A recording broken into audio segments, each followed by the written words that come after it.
congratulations! You are the newest test subjects of Aperture Science Science Research and Development. Your task is to discuss the following: the impact of puzzle-based video games on individual gamers, pop culture, and critical thinking skills. You must address the use of simple mechanics used to solve complicated puzzles. You must discuss the effective use of comedy in a medium that is especially difficult to execute. And of course, cake. When your test is over, your purpose will be complete, and you will be missed. What do they mean by missed? I don't know. We're talking about Portal.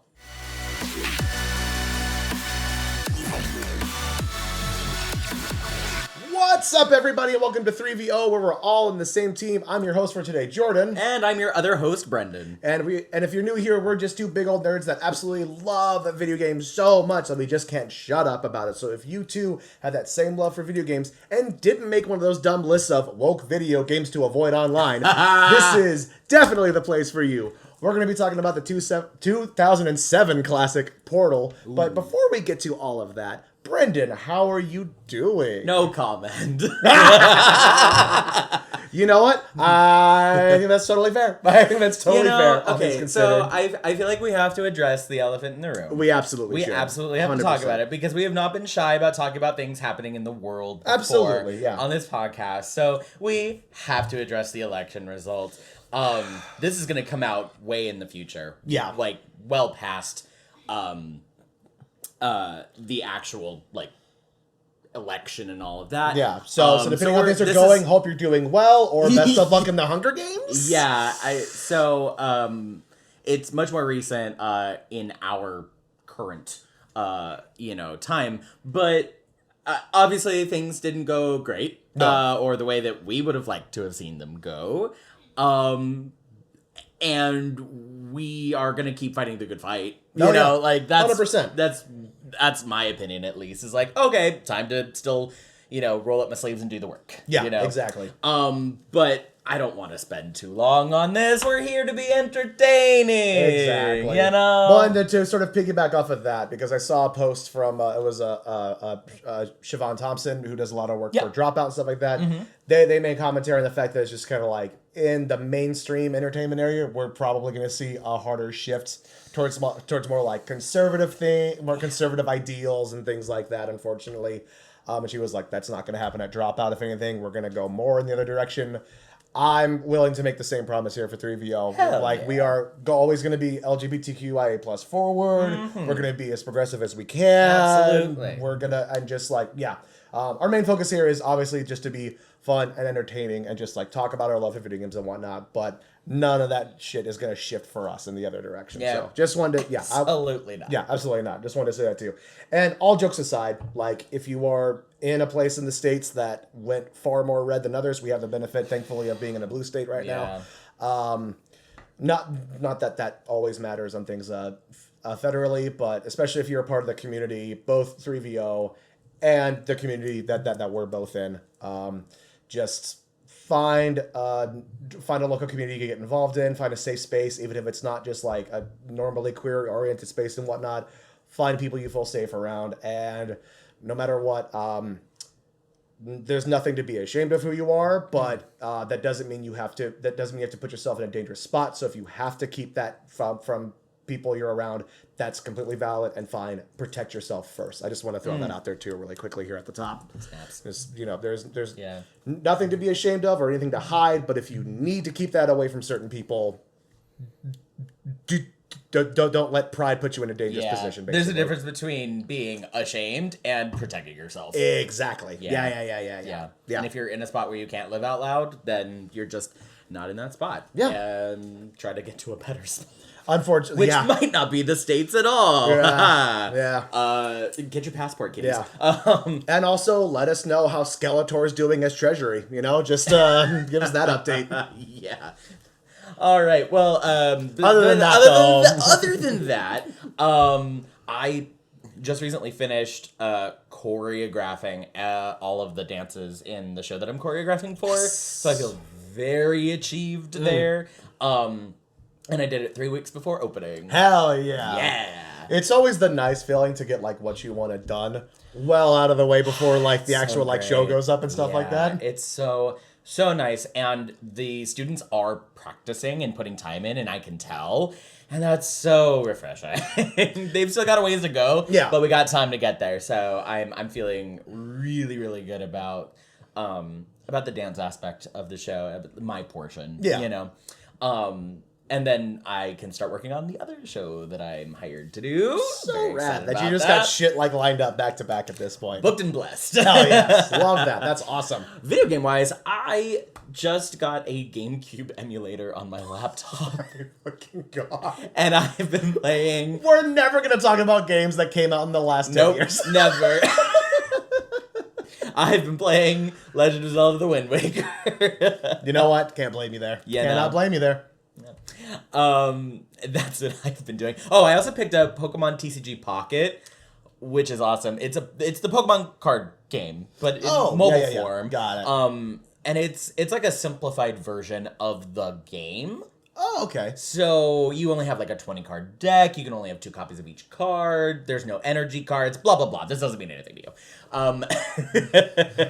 But it's a very like simplified, kind of stripped down version of the card game that exists in real life. But there's like also an aspect that's focused on like collecting the cards, which I very much enjoy. Yeah. And you can get pretty cards, and I'm not at all debating spending real people money on it. Not at all. But yeah, so that's what I've been up to. How about you? Awesome. I've been, all things considered, been pretty good. Yeah, this will come out when plenty of time. I got to do a really cool, a pretty cool thing recently. I'm gonna be on a different podcast. Yes, tell us more. Yeah. So I made this friend on TikTok. On TikTok, they go by Game Master Mo. They also have a bunch of different things. Her name is Mo. And we just like started bonding over like TTRPG stuff because they started seeing the stuff that because most of my stuff on my personal TikTok is just like jokes about playing D&D and stuff like that. Yes. And they kind of run theirs as like an operative of like, like DM tips and tricks and like discussions about like other like TTRPG like games outside of D&D and stuff like that. Yeah. And they just hit me up a while back and told me that they were planning to start up a like interview style podcast, specifically talking to people who are queer and in the TTRPG space, and just like a discussion about like why it's so attractive to the community and stuff like that, talking about stuff and how I got involved, and just like that's so cool. It was a really cool just like sit down, hang out discussion, and just like we ended up going off for about 15 minutes just talking about how much we both love Abria Irongar. How can you not? Which happened. We literally had to like refocus in and be like, we can't just keep talking about her. We have other stuff to discuss. We actually have to move on. So that was really, really cool. That's awesome. No exact timeline on when it's coming out, but it was a blast, and she was awesome. She was really, really fun. That's so cool. Yeah, it was really cool. That's awesome. What about games? What are you playing? Games, I've got the worst case of gaming ADHD right now, man. I keep bouncing back and forth. It's such a privileged problem to have. Yeah. But I have Game Pass on the Xbox, and I've also got the PlayStation Plus on my PS5. So, and just like both of them are updating their libraries like pretty well with a bunch of really cool stuff. Shadow of Colossus just hit for... Oh, awesome. Yeah, so I downloaded that, and That's so cool. I always wanted to play that. And started playing it, and then I was just like, oh, this is a very slow narrative. I am not in the mood for this right now. Got through the first like Colossus fight, which was really, really cool. It was a really interesting dynamic. You would have to like literally, I don't know if you've seen the gameplay for it. A little bit. You literally have to like climb these things to like a very specific spot before you could like stab them and hit them and take them down and stuff like that. It's just like, even for, it's a little bit of an older game now, but it's still really, really cool looking. But they also dropped Black Ops 6 for free on Game Pass. And I was actually hearing really good things. Like a bunch of people online were just like, guys, Call of Duty is actually really good again.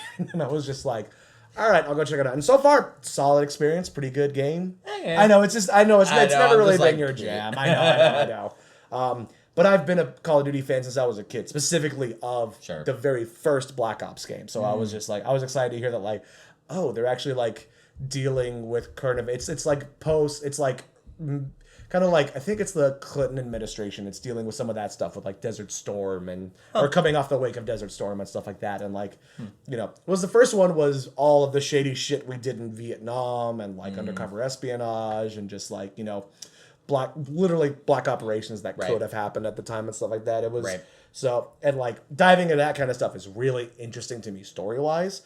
And then the other ones have decided to skip like 120 years into the future for no fucking reason. So I was really excited to see like, okay, a bit of a return to form here and like talking about real world events and like maybe some of the darker, shadier shit that could have happened like behind the curtain and stuff like that. Interesting. So it's a big one that I've been into right now.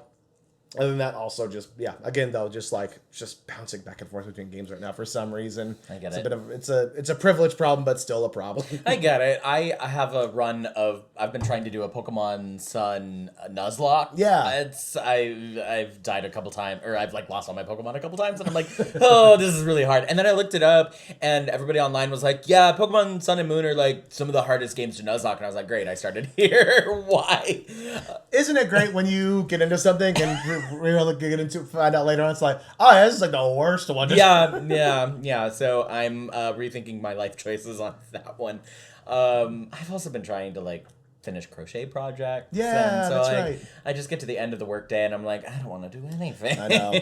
We're also like coming up on one holiday, and then the next big holiday is right around the corner for us, which means just like gifts for everybody and trying to figure stuff out and like. Yeah. We've got family dinners, and we've got our family dinner, and holidays. Yay! I'm excited for the holidays, though. I think we need some levity. I'm with it too. I'm excited for it. I got a lot of fun, cool stuff coming up for me too. So I'm excited for it. All right, well, you ready to dive into the game? Let's do it. Let's go. All right. Well, now that all the pleasantries are out of the way, let's talk about Portal. Portal is a puzzle-based game developed and published by Valve. In the game, you wake up as a testing subject for Aperture Science and are guided through a series of testing rooms as you try out the company's newest invention, the Portal Gun. A device that can launch 2 sets of portals, blue and orange, and it's your job to navigate your way through each room, eventually leading to a final standoff against the very entity that helped guide you through the testing chambers. Now, I wanted to talk about this game because, one, it's just a great game, despite some complaints that it's too short.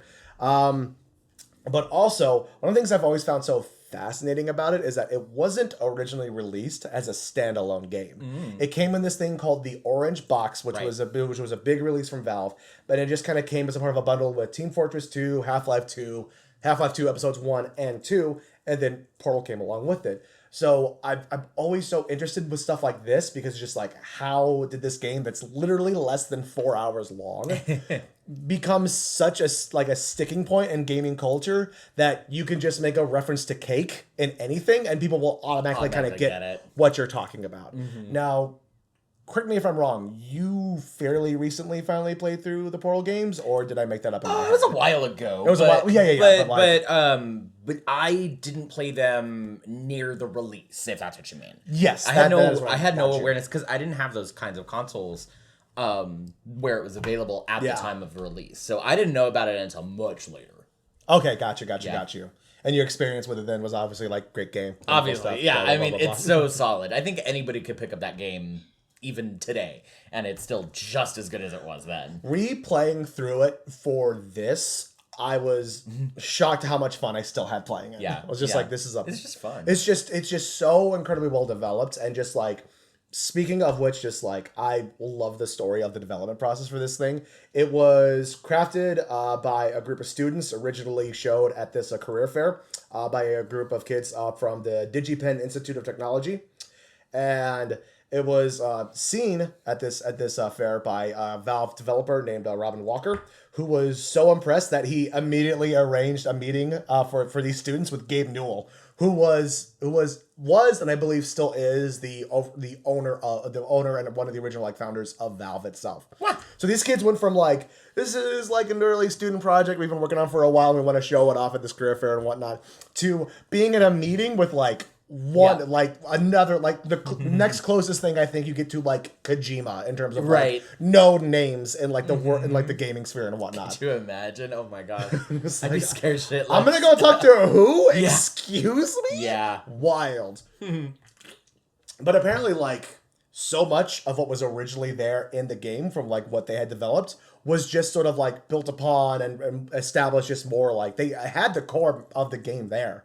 Like, they just, like, essentially it was just, like, putting it to a developer to be like, here are some of the final touches you guys can put on to, like, really polish it up. And, like, they said that, like, for the first, like, I think it was, like, first, like, year or something like that, they just completely, a whole year was dedicated to just gameplay and breaking down, like, the test chamber rooms and working on that and whatnot. And then after that, they were like, okay, cool, but now what's the story? What's the overlay? Because early game testing, the guys were like, the game testers were like, this is all really cool, the level design is great, I kind of want to know more about the world and, like, why these test chambers exist. What's going on here? Like, what's you know, to kind of use a metaphor from the game itself, like, what's behind the walls? Yeah. Essentially, right? Yeah. Which was where they brought in, a writer who was working on the Half-Life series, Mark Laidlaw, and he literally was just brought in to be like, how can we tie this into the Half-Life universe? Like, how do we make it like, how do we make Aperture Science and Black Mesa like adjacent to each other and play off each other a little bit? Which I little things like that are just like ultimately don't totally matter, but just build your world out in a very simple, quick way. I just think it's so smart to do that and just be like, well, we already have an established world and a universe that we know of. Let's just like figure out a way to like place this kind of next to it. So that way, like they're probably never going to collide. Like, I forget the character's name from Half-Life, but that guy's never going to end up with a portal gun. Right. If they ever make another Half-Life game again, aside from that prequel VR one that they did a while back. But I think it's just like, it's a really cool way to automatically build up your world. And then from there, they brought in 2 more writers, Eric Wolpaw and Chet Falizik. I'm so sorry if I've butchered these names. To work on the overall story for the game, but then also add in like the humorous elements to it. Yeah. And I think like going a route of comedy, especially for a short game like this, is a really good way to go because one, it has made the humor in the Portal games is iconic.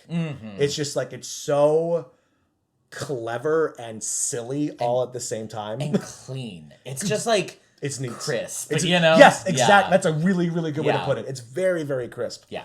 None of the jokes like take too long. It's in and out and even playing through this time again. I've played this game a dozen fucking times. I was still hearing lines that I just somehow missed before and giggling my ass off the whole fucking time. Yeah. It's and it's crazy when you think about the fact that it's like you're really only getting jokes from like one source for the most part. Like there's some other little gags from like the turrets and whatnot, but it's GLaDOS really who's just like carrying the whole thing on their backs. Yeah. Oh my God. Tell us about it. So, yeah, you are guided through this game by a character known as GLaDOS, which is what is it when it's like the abbreviated thing becomes like a word for like the overall thing? It's acronym. It was an acronym. Damn it! I fucking doubted myself. Anyway, GLaDOS is an acronym for a genetic life form and disk operating system.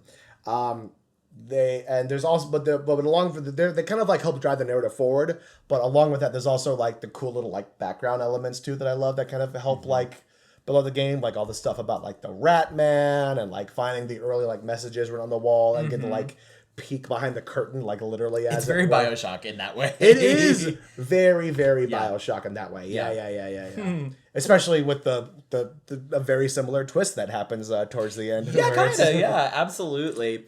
So then tell us about the gameplay. Like, what is the like main idea of the game? So the main idea for the game is that you are like, as I said at the beginning, you wake up as this test subject. You go through the intro for it is so good, just from like a storytelling standpoint, but also from a gaming standpoint. That's the main thing I want to talk about. Is like to me, the Portal games, both of them, and I'll eventually talk about Portal 2 at some point. We're getting there. Yeah, we're getting there. Is that it's just like it's the best marriage between like the writing elements of like the actual like story and structure of it, along with the gameplay mechanics and stuff like that itself. It manages to tell you like what to do without it feeling like over intrusive or that it's like it's your little navy popping up every 5 minutes to be like, do you know you can press A to do blah blah blah, and you're like, yeah, I've been playing games for a while. Like it holds your hand a little bit, but not so much that you're like, I feel dumb. Yeah. It just gives you enough hints to like move you forward and whatnot. But you are being guided through these various testing chambers to test out this portal gun for this company called Aperture Science. And so you are essentially just like walked into different testing chambers or just like puzzle rooms is really what they are. And you're just kind of told like, okay, you start here, there's a door over here, you have to figure out how to either just get to the door or figure out how to open the door and then get there without the door closing on you.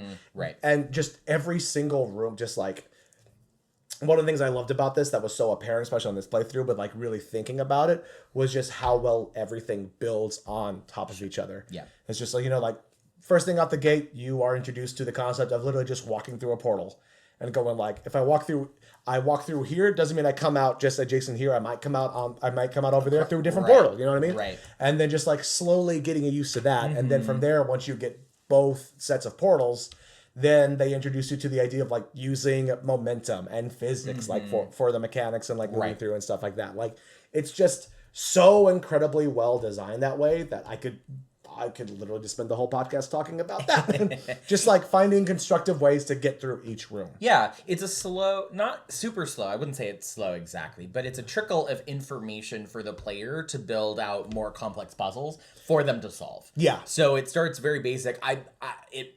It scratches the like Zelda puzzle itch because it's very basic things. It's like you need to get across the room. Yeah. Oh, there's a switch. If you put a box on the switch will stay pressed, and then the door will open, and then you can go through the door. It's very basic stuff like that at the beginning. Yeah. And then it introduces, the incorporation of the blue and the orange portal. Yeah. And, there's a lot of cubes that you use in the game to like press switches or, open doors or what have you. There's a lot of things. Yeah. And it adds elements slowly and then makes the puzzles more complex, kind of like any good puzzle game, I think. Exactly. Yeah. But one of the things too that I love about it, and this is for both games too, is that it's just like, and this is something I've talked about it before, like briefly when I've like mentioned stuff like Half-Life or stuff like Left 4 Dead, is that Valve was always very, very good at introducing like essentially one gameplay mechanic and then just letting that roll for the whole game. You know what I mean? Just like, you have a portal gun, you have 2 portals, and you could jump. Like, that's kind of the base of what you could do. It doesn't give you... once you get both portals, it doesn't introduce any new mechanics for you to do as a player, basically. And just, like, it's... And that sounds like, well, fucking duh, obviously, but I've played so many games where it's just, like, as you go through, they introduce, like, different, like, gameplay mechanics. Like, literally just kind of like, oh, and now you can use... Excuse me. Now you can use this button to do this and do this and do this. The game just says, like, you get 2 portals.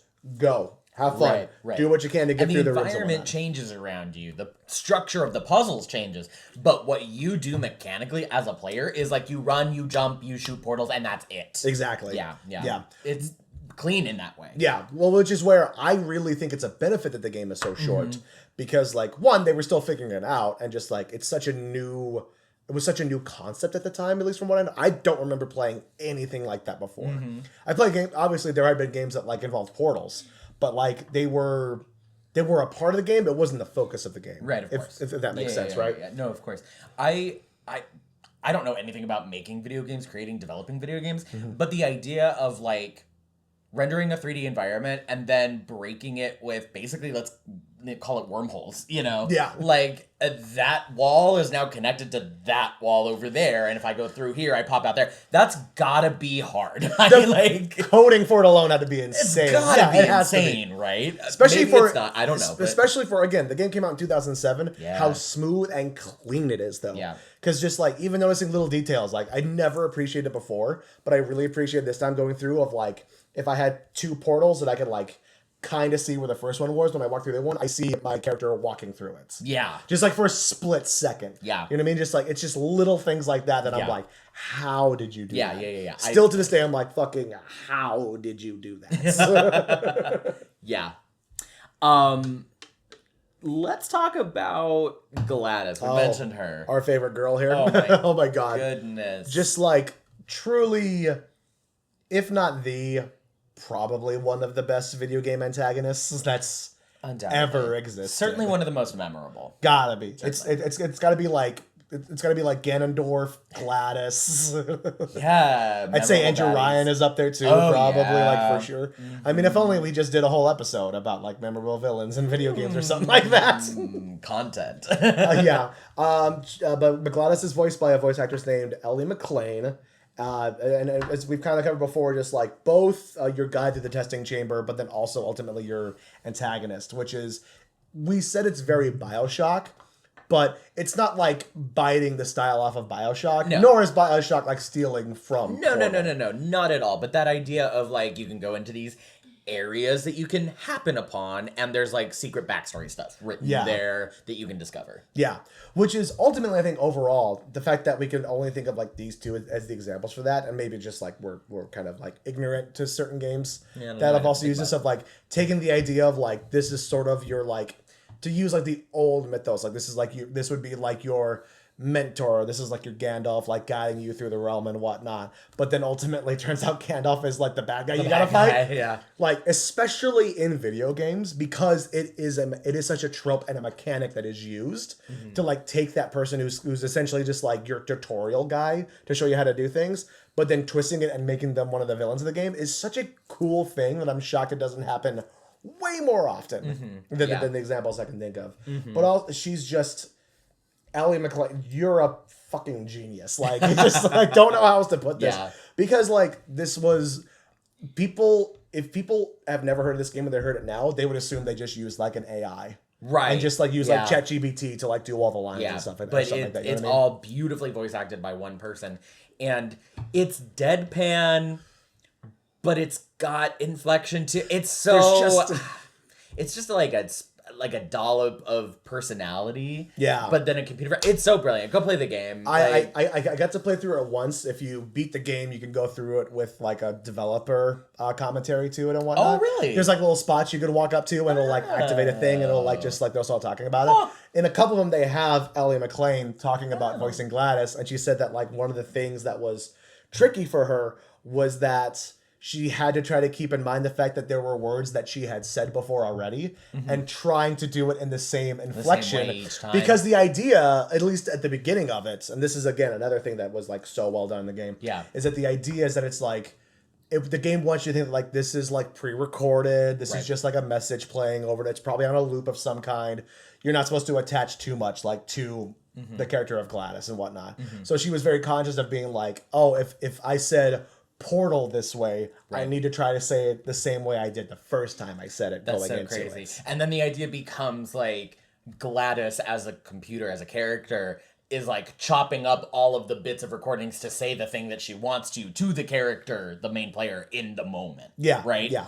Wild. But then the twist comes in when it's like, you know, there's some brilliant spoilers for a game that came out in 2007. There's a great moment where it's like, you're done testing, and GLaDOS is just like, okay, well, now you get to go into a giant furnace. Bye-bye now. Just like start shuffling you towards a fire, and you as the character are like, fuck that, and you get out of there. And that to me this was the first time I really appreciated that that's where like the turn happens, because that was really the first time you heard GLaDOS like have like an inflection of like emotion, like panic in her voice, and she just starts going like, "What are you doing? Get back here! No, you're supposed to da da da da da!" Like, and you know, it's just like, oh, there's a little bit more to this than just a robotic voice guiding you through every room with like pre-recorded messaging.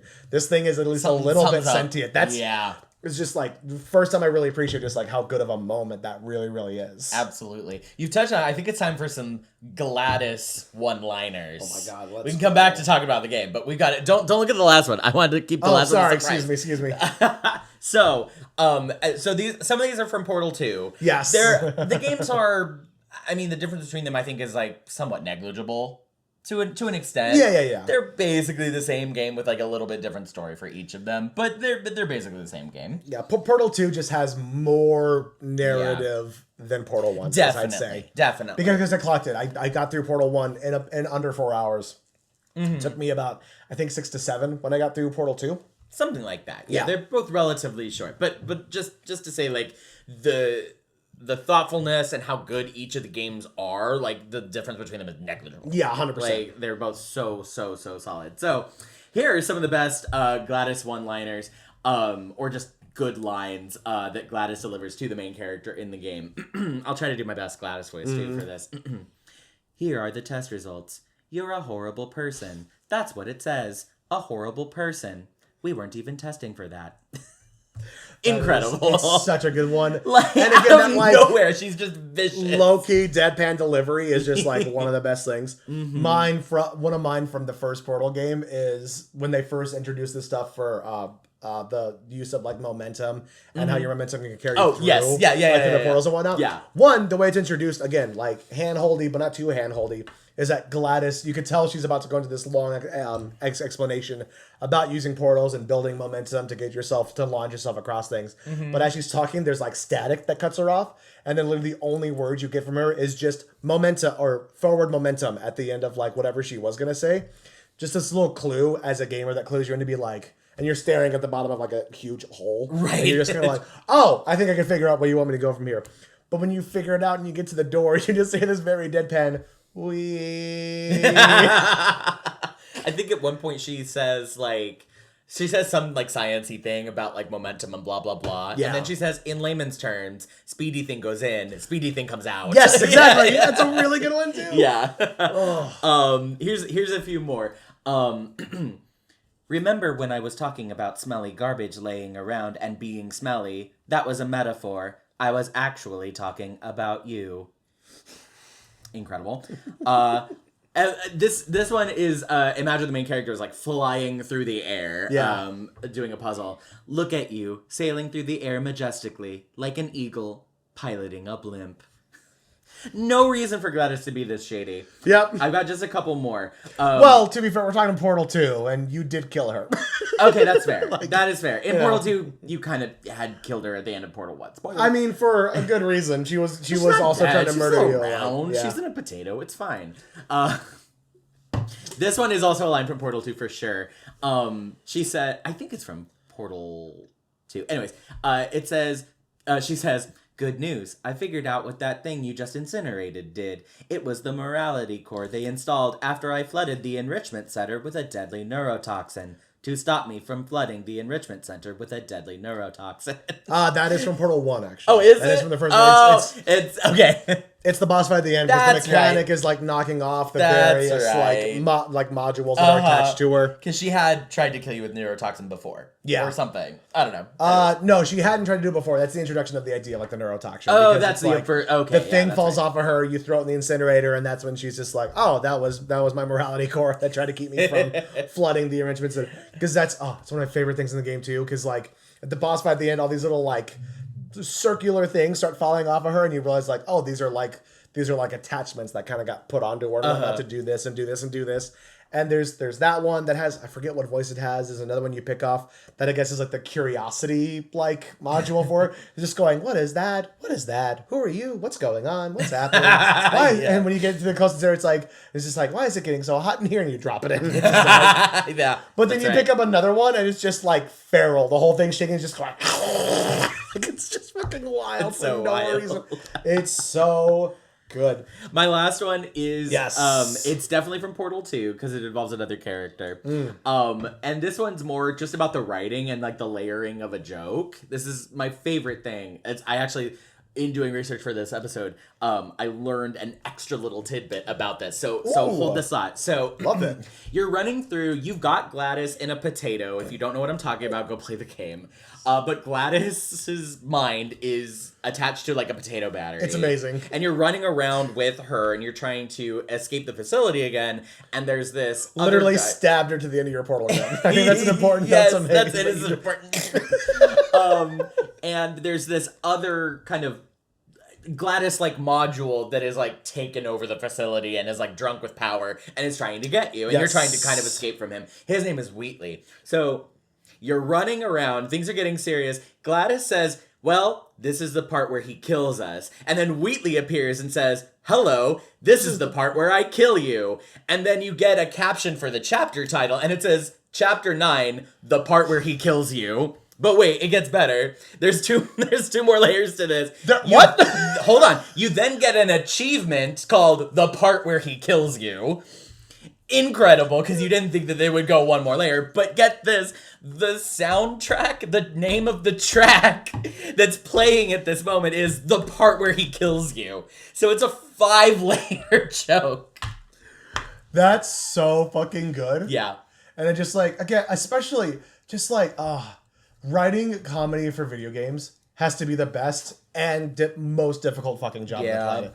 Because you get to do stuff like that, but then it's also like you gotta think of stuff like that. You know what I mean? Like to have just like the soundtrack is one thing, the in-game joke with the chapter title is one. It's literally just like layer upon layer. But then for me, the cherry on top is the achievements. It's just that's so fucking good. Yeah. To have the achievements then on the joke as well, that's so fucking I live for an achievement that is a joke. Yes. I live 100%. so good.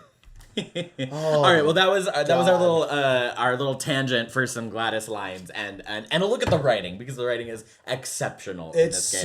It's so good. And just like it's another one of those games too, just like talking about the writing as something that fits into like the overall like feel and tone of the game too, is that it has that we talked about GLaDOS's sort of like tone and like the way that she feels in the game and whatnot. Even the overall look of the game follows that feel too, because everything feels very like clean and neat, and everything does sort of have that like the test. This is a weird thing to say, but like the testing chambers feel like testing chambers. Yeah, you know what I mean? Like it's obviously a puzzle room, but it's you get the idea that it's like I could see why if you were testing this thing, somebody would set up a room like this in order for testing it and whatnot. Yeah, it's very like stark. It's institutional. Very institutional. Yeah, it's a really like really good way to put it. Stark white lighting, white walls. Yeah. Like it feels like clean and sanitary and unsettling in that way. Yes. Yeah. Which is where it's really cool too, because then it's like when you do introduce the aspects of it where it's like the peek behind the curtain, as we keep talking about, it's such a contrast from that, because everything is like rusted and doesn't have that same like polished feel to it or whatnot. That it's just like it's sort of the same thing with the character of GLaDOS, because it's set up in such a way like, oh, this is a robotic voice, I'm your testing guide, whatever, and then hard switch to, no, actually I'm the villain and I'm gonna fuck you up, you know? So it's they're playing with contrast. Yeah.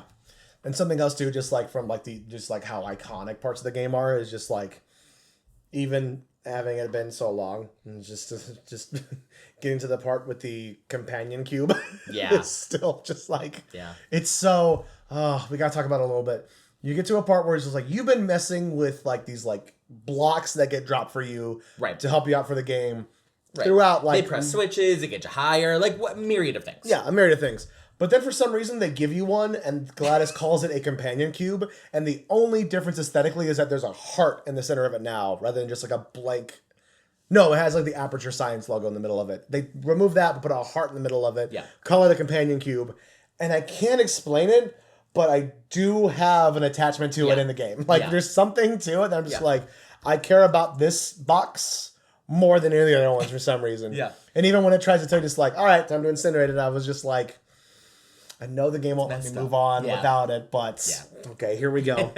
I think even that's a GLaDOS line too, where she mentions kind of like, you destroyed your companion cube faster than any test subject previous to you, just to make you feel a little bit bad about it. The humor is also like perfectly dark. Yeah. You know what I mean? It doesn't go too far, but it's like it's perfectly dark for the setting as well. Because there is a dystopian feel to the game as well. It's sort of absurdism too, because it's like 100%. A disembodied computer voice is being absolutely vicious to the main character for no reason. Zero reason. The main character has done nothing at this point to GLaDOS, and she's just ripping into the main character. Yeah. I think that's part of why the humor works. It's just like, what are you on about? I don't even know who I am technically. Like, there's no right. There's no backstory. You are a completely blank slate, and GLaDOS is being an absolute terror to you. Which is also something too. Like, I did find, like, I understand that it is a little bit of a relic now, and we've kind of moved on from it in a certain way. There was something to like returning to the purely silent protagonist. Mm-hmm. You know what I mean? Which had been such a staple in gaming for so long that now feels a bit archaic at this point, I think. I don't know. I think that there's certain... I feel like it's not... Outside of stuff that they're doing like Zelda. I mean, and that's what I was going to mention that. But I think that for certain series, it's like part of it, so it works and they like keep going. It's definitely not a new thing or a novel thing that like games are doing more now. Yeah. Certainly not like RPGs... Yeah, that makes sense. But I like a silent protagonist. No, me too, but that's what I mean. Though, it's kind of like it was nice for someone like me who isn't like a Zelda player, to go back and get into it. It's like, oh yeah, we used to just like this kind of used to be just like a blank slate for the player to sort of be like their own like a little bit like a self insert, I guess. That's what I was gonna say. Idea. It feels like it's more you're more able to self insert that way. Yeah.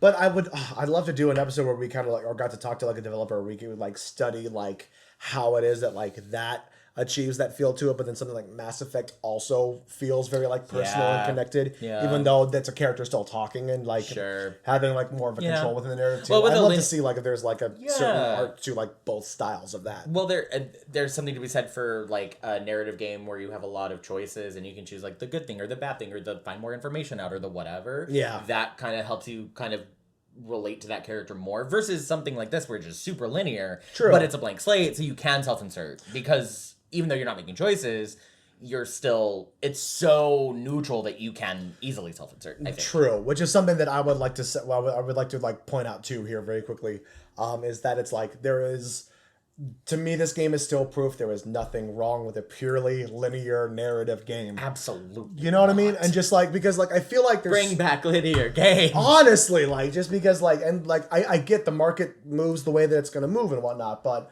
I think the way that it kind of waxes and wanes is that ultimately the lesson for the world of video games and the marketplace for it and whatnot is that it's like your audience is going to love what they're going to fucking love, especially video games. Like, yes, I know so many people who like, I just play online multiplayer games and that's pretty much all I'm into. And like, good for however you want to enjoy your video games, fucking go for it. But like, I feel like there's been a little bit of a resurgence of like people who really appreciate it and want narrative storytelling and more like narrative focused games and stuff that like really have like a good story, compelling characters, like interesting things happening within it and whatnot. So just like that was a big reason why I want to talk about this game in particular. Some just like prime example of just like good narrative, good characters. Technically, I mean just like because like well, I mean just like in terms of like who really have is like Chell, who is on paper the person you play as in the game. Their character's name is Chell, but like they don't have a voice. They literally are just like the unit of which that you use as the player to move through the game and whatnot. But then you have GLaDOS, the turrets, sort of that other AI robotic voice that pops in at the very beginning of the game before GLaDOS starts talking. And then later on you get more and what in the sequel you get more and whatnot. But I mean, just like this is, I really want to talk about this too. Like, encourage, just like this works. We want more of this because again, remember, this was not the main focus when the Orange Box drops. Right. This was their like big thing to push, like the Half-Life 2 game, but then also for consoles because it was on PC. But then also the two like subsequent episode sequels for Half-Life 2, as well as pushing Team Fortress 2 on consoles.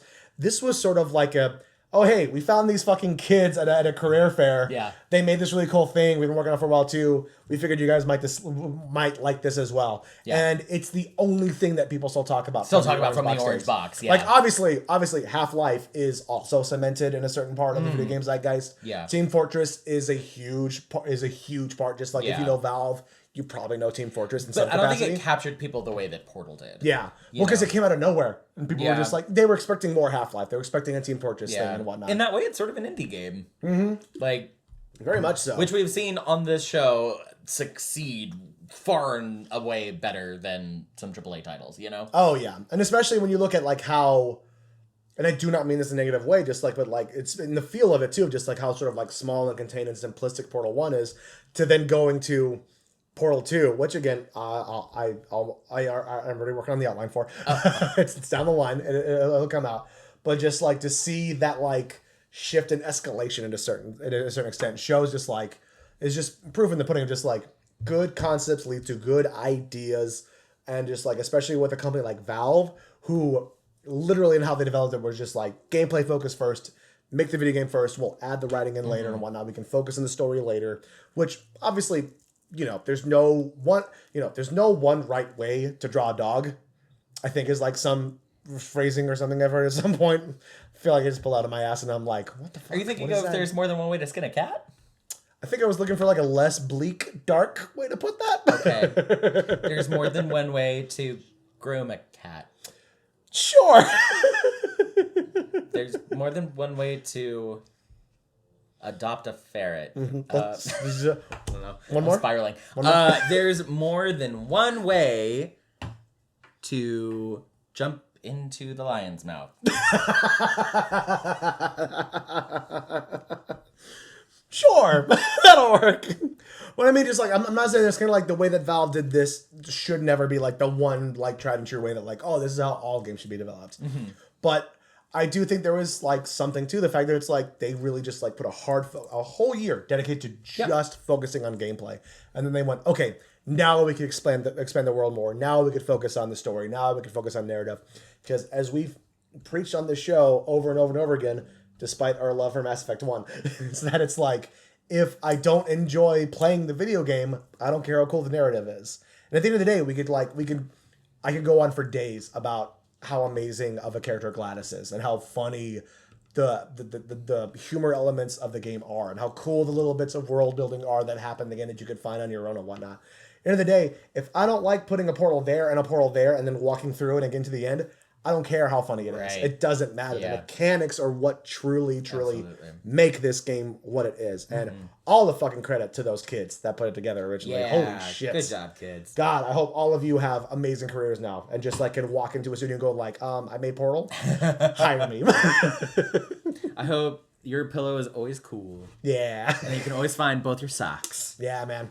Honestly. All right, we've made it to the end, and it's time for a bonus round. Caitlin, what do you have for us? All right, we're going back to one that we've done before. Pitch that game. Oh, yes. Okay, great. Yeah. I'm going to give you a name that AI has generated for a good video game title. Okay. And you're going to pitch what you think would be a good game for that. Okay. And if you want to do it along the puzzle game theme, you can. And if you don't, then you don't have to. If something else strikes us. Yeah. Okay, great. Follow your fancy. Let's do it. All right, here we go. Number 1. Echoes of the Labyrinth. Echoes of the Labyrinth. Oh, man. So there's a game that exists already that this title reminded me of, so I'm going to try to diverge away from that, but I want to talk about it for a second. There's a game called Perception where you play a blind woman. I think it's a woman. Yes. Yeah, you play a blind woman and you can only see the world via sound. So if there's like a sink dripping over here, then you can like kind of see like the sink outline, but otherwise it's all black. And you can like tap the floor and stuff. I think I played it a little bit. I didn't finish it. But like that's what that made me think of. Like that idea, like you're blind and in a labyrinth and you can only see through sound. But that's Perception. So let me think of something else. Oh, I've got something if you don't mind. Oh yeah, go. Because it's like you just reminded me, because I actually think this would be like a really cute, fun idea. It is just like it's going to be sort of like top down, like Stardew Valley-esque. Okay. You play as a bat. You play as a little bat trying to find its family, but you're lost in a labyrinth and you have to use echolocation to like show the different pathways and guide yourself the way through, but you only get like little chunks at a time. But you could upgrade your echolocation to show like more, but you have to like make the choice to like which way you send your sound wave down to. So you'd be like, I want to see a little bit more down this pathway or down this pathway, and that's how you can kind of like help guide yourself around. I'm obsessed. I think that sounds like really fun, right? Yeah.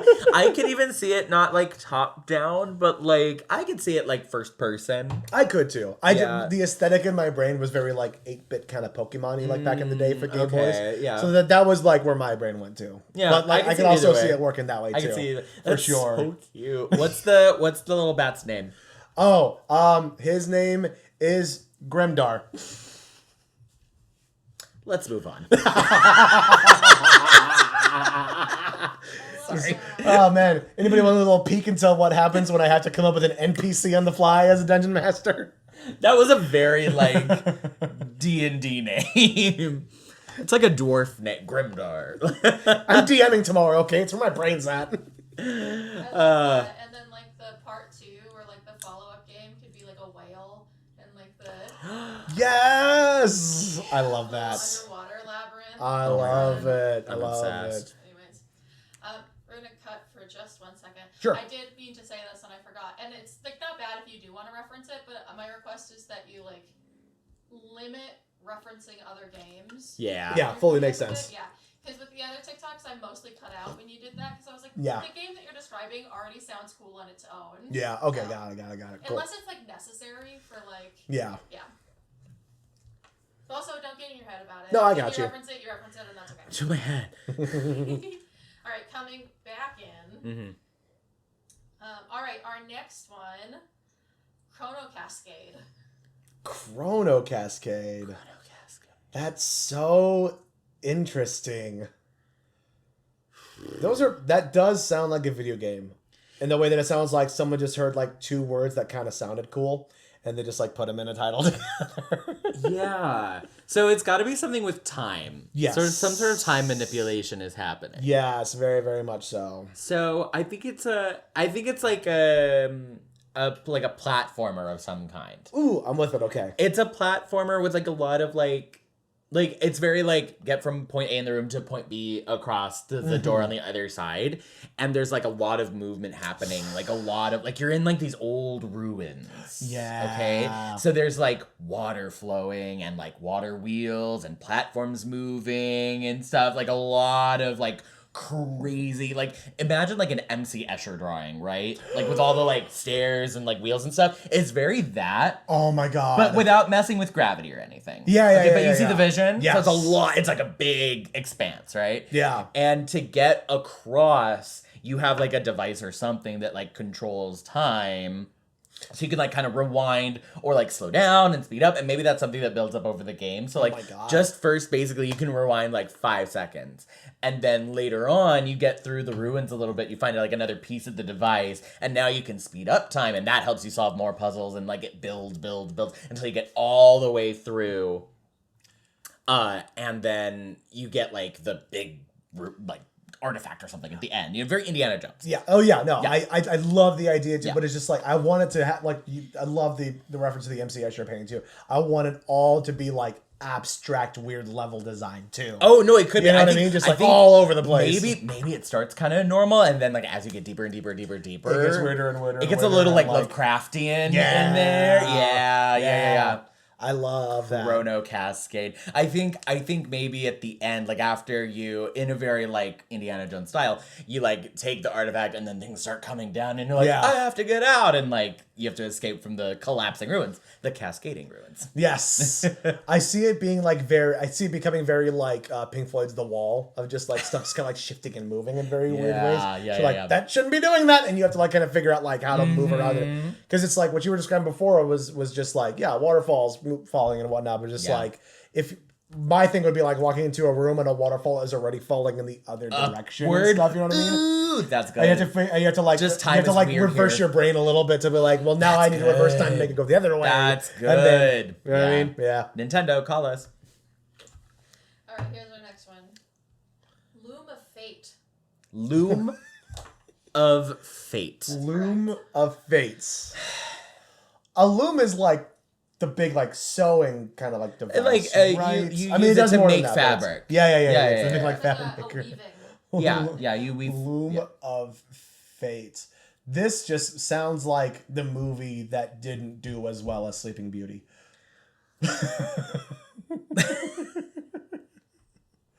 You're a princess, and you've been cursed that on your 16th birthday, you're going to touch a loom and then fall asleep. Did not do as well as Sleeping Beauty. It's a little bit more complicated, honestly, but yeah, okay. You weave your hair into the loom, and you're stuck there. Is actually oh my god, that's a nightmare. It's a literal nightmare. That is kind of a nightmare. I hate that so much. Okay, no, serious. Loom of Fate. Ooh. This sounds like a Telltale game. A little bit. Oh, okay. Yeah, not the direction I was going, but I like it. You do your direction. Well, I was thinking that it is... So, part of the thing with like being able to use a loom, and correct me if I'm wrong, is that it's making like big like sheets of fabric and like blankets and stuff like that. But you could like incorporate patterns and stuff into it, like as you're going along and whatnot. Yeah. You exist in a world in which that like things are a little bit dystopian, like medieval times, kind of like dystopia, and that everything's great and whatnot. Okay. You come across this loom in which that what you incorporate into your pattern can actually change the world around you. And so you have to figure just like, okay, well, like, but like the game kind of gives you those consequences of like, well, you can't just be like, somehow we're going to do that like and everybody's rich, because then somebody gets like too greedy and starts trying to take money from everybody. And little monkey's paw. Monkey's paw-esque, where it's like, it's figuring out, it's kind of like, okay, how do I like save my village, but without just going with like an easy option that's going to accidentally make everything worse. So it's like working through that mechanic of like how do we get that done. That was my idea for it. I like it. I think that could still be a Telltale game. I totally could. I'm gonna add a little bit of detail. You Please find out like part of what's happening is that you find out it's not necessarily the Loom, but you are like a reincarnation of one of the fates in like Grecian mythology. That's dope as hell. And you find out that you can like weave things into existence, and then maybe the other two fates like try to like come find you or something. Like I think that there's like room there, definitely. Man, fuck, you're a wizard, Harry. You're one of the fates. that's pretty cool. That's a great reveal. That's awesome. Oh my god. Only one of them I think wove the like fabric. I think one of them spun thread, according to mythology. Yeah. I think Clotho was the one that actually weaved the fabric, so you'd be like the reincarnation of Clotho. You know far more details about this than I do, so... Don't ask me to name any other fates. Big Clotho fan. Big Clotho stan. Big fan of Clotho. Next. Yeah. Are we okay with 3 more? 100%. Okay. Ink and memory. Ooh. There were just like 6 games that already exist. That pops into your head, right? Me too. Yeah, that popped into my head. Just like ink and memory. Okay. You are... It's like... It's not medieval times. It's like past... It's like Victorian times. Gotcha. Victorian times. Victorian times. And you are like a writer. Not very successful. And you are trying to find a way to get your works to like get published or like find success, you know, write a book maybe, or, you know, like you're trying to find success, right? Yeah. In your writing. And you get the idea. No. Okay, like something like happens to you. Like your landlord comes and is like, you gotta pay up, buddy. I don't know why he's like New York in this setup, but a man from New York comes to you in Victorian England and is your landlord. Hey, welcome to London, you fucking gobber. So your very New Yorker landlord comes and is like, hey. All landlords are New Yorkers. We all know this. He comes and it's time to pay up. Like, you gotta pay your rent. You haven't been paying for months or whatever. And he's there to kick you out. And you get into an altercation and you fight him and he's, you win. He's like dead and bleeding out in your flood. This is like the inciting incident. Okay, we're getting it. We're ramping up. Okay. So. Hey, I'm bleeding out over here. And then. No, as he dies, he goes, oh. And then he dies. Yeah, you got it. And then you get this idea because like you're poor and you're like maybe out of ink. Maybe that's why you can't be writing. So then you decide to use the blood of the man you killed. So hoping that's the direction as you're gonna go. Ink, and as you're writing, you are flooded with the memories of the landlord. Ooh. And you use that in your writing. And so you like write the book and it's like very successful and you're like, wow, this is so amazing. But then it's like time to write your second book. And you're like, okay, I know what I have to do. And then so you have to go out. And the game is making the choice of like, who do I go out and kill? Like, what do I do? Like, da-da-da-da-da. Yeah. Oh, and they get like ebb and flow in terms of like, just like how successful stories are. Like for a while, if you're just like, well, obviously I'll just go kill shitty people and that'll be it. You'll have like 3 successes, but then it'll die down after that. And it's like, I guess I have to start going after like good people and telling their stories instead. Yeah, I gotta get a good story. Ebb and flow and out of one. It's like, you turned Death Note into a video game. It's kind of what just happened here. I kind of did. Like similarly, like it's a little, it's different, but like it's a little bit of what, Oh my god, I dig that though. Actually, I also love like speaking just like in terms of what we're talking about, like with like narrative, like gameplay and stuff like that. I love a video game where it's like, no, you're the bad guy. Oh, you play the villain here. It's such a fun thing that you could do in video games. Yeah. Hell yeah. Because you're not coming out of that the hero. Like, there's no fucking way. No. I also think that this is a candidate to be a Telltale game. Very much so. Very much. Yeah. Can I pitch one? Yeah. Yeah. It just came to my mind. It's like one of those you wake up and you have lost your memory kind of things, but you see all of like these things that you put into ink and notes, and then like as you go about the world, you're like trying to like figure out what sort of happened to you, and you see like, oh, I sketched out like a figure, and then you see that person like in the real world, and like this person must be. It's like a mystery kind of thing. Yeah. It's like a follow the breadcrumb trail type of game. I like that. I can see that too. Yeah, that's fun. Be fun. You see that in like TV shows and stuff, but turning it into like a video game. Yeah. I get it. Yeah, I like it. Anyways. All right, Prism of Souls. Prism of Souls. Oh man, that's interesting. Because it's my brain went to a very similar place of what you just pitched, was like this idea of like these souls like telling stories to you and whatnot. But I'm trying not to like it. Hold on, I'm getting somewhere. Okay. I'm getting there. Yeah. We're almost there. Let him go. Let him go. Okay, I've got something here. All right, so you are a like run down, just like kicked out of whatever like school of arcana you were going to wizard, like down on his luck trying to figure stuff out. You somehow stumble across this, what was it called? It was the Prism of Souls. Yeah. You come across this prism that you're just like, I'd say it's like very sort of like Jack and the Beanstalk in the kind of way where it's kind of like you're just like desperate and you trade, just kind of like this guy touches like this thing's fucking magic and you're like sure whatever, here have it. Sure. And then you're like, oh, this is bullshit, and you like throw it in the corner somewhere, and then you start getting these like dreams of people saying like, I need to get out, and you realize it's these souls trapped in the prism. But it's not just like going over and like breaking it open and pulling them out, is that it's like you yourself have to put your soul inside of it and guide yourself through a world based on the soul that you're into. So like you could jump in and it's like, you know, someone who's like, it could almost like do that thing where it's like it kind of like shifts between like gameplay and stuff like that too. You could jump into one that's like, it's someone who's like, I was just a gardener trying to like help my family's plot on one. It's like very Stardew Valley-esque. But then you jump into a different one. It's like, I was a soldier fighting demons. And it's like very Doom-esque and just like, sort of just like, kind of like being a way it's like to jump genres in a certain sense, but keep a certain core gameplay mechanic involved. Yeah. And it's like, you're kind of, it's going through and just like helping work through just like getting these souls like to find something inside to get them released from the prism itself. Interesting. Sort of works in the reverse of what you were just pitching. Actually. Yeah. Absolutely. Yeah. What's the like core mechanic? Like I know you're like kind of jumping through kind of different gameplay. Is it like very starkly different than each of them? I think that would be way too complicated to really ask of any developer to be like, make this one a top-down just like strategy game and then make this one a first-person shooter. So there would have to be like a certain element where just like it all kind of like matches in together.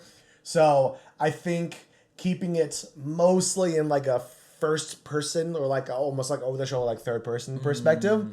And keeping the worlds like fairly interactable. I see it as like very Fable-esque and just like sorry, but just like to use the reference for like the feel and look of it. Sure. It was just like within each like realm, there's different mechanics you can interact to, and sometimes those bleed into other ones and whatnot. Because like in Fable, you could go and like do like smithing and like tending to a field and blah blah. There's also just fighting monsters and blah blah blah blah. Interesting. So I would see it kind of like similar to that vein and whatnot, where it's like stuff can kind of bleed into other things here and there if like you needed to and whatnot. So I'm gonna pitch a little something. Go for it, please. I was gonna say, what if it's more like a Metroidvania, and like each like path is like a different soul that you're trying to like help bust out, and you have to like go back and forth between. Yeah, that works. Almost a roguelike in a certain way. Yeah, I can see it kind of working out that way too. Actually, yeah, a little bit. Yeah. Okay, I like it. That's cool. I dig that. Yeah. I'm with it. This one's, I don't mean it's in a bad way. This one's like less funny. This is more just like, these feel like legit pitches. You know what I mean? Pitches, yeah. Because I'm just like, last time I did this, it was like Armor Freedom. Like that, no one's gonna make that fucking game. These are ones that I'm like, I'd love to fucking see this. I know. Yeah, we're cooking today. All right, our last one. Shifting Sands. Ooh. Shifting Sands. This has to be like a physics-based like puzzle thing, right? Yeah. You know what I mean? Like, yeah. That's all I got. I was just going to sit here for 5 minutes doing this with my hands and hoping that somehow... The game is like this? This one...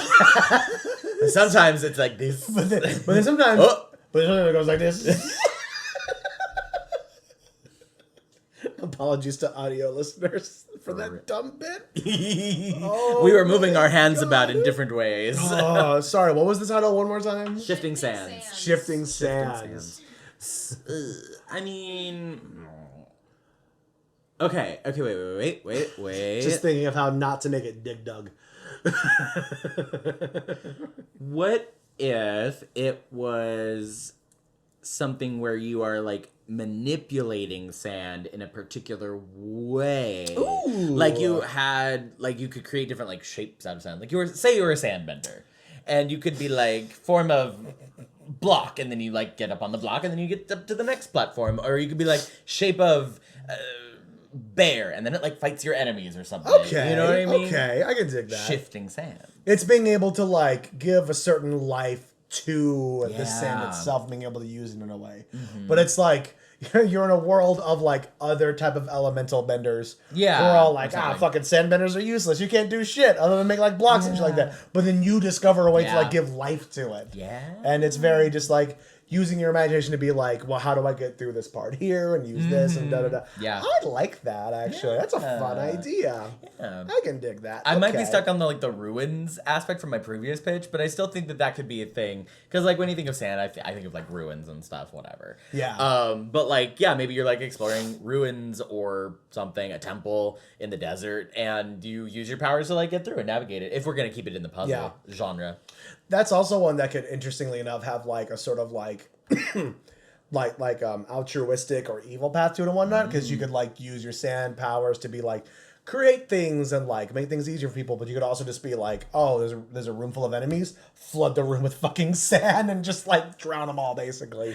Crazy. Yeah, I like it though. I like it. That's a fun idea. Yeah. Hey, look at us. Hey, Nintendo, Microsoft, Sony, call us. Give us a We're call. waiting. Because we really can't stop you from just stealing some of these ideas. So this is more of a request. We're back again. Please. Thank you, folks, so much for listening. This has been our Portal episode. What do you think about the Chesting Chambers of Aperture Science? And what other game titles should we use in future Pitch the Game sessions? We want to hear from you, so let us know in the comments and pitch us your game titles. Also, if you have any ideas for future discussions for the show, send us an email at 3vopodcastteam@gmail.com. Give us your ideas. You can also find us everywhere. Facebook, Twitter, Instagram, TikTok, all at 3VO Podcast. Make sure you comment, like, subscribe to their show. It really makes a difference, and we'll see you guys next time. Bye.